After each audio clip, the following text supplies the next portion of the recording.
Welcome back. Now, any outsourcing expense that you incur should be fairly straightforward. And you'll start with the account that you are going to make the payment to the outsourcer from. So if we decide to pay by check or by card, we will write in the name. We'll then need to choose a business expense category to take it out. So we'll need to clear all the split lines here. And then we'll choose the most appropriate category.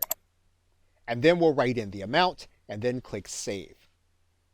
And basically, we will have covered everything that we need to do in order to cover any outsource expense.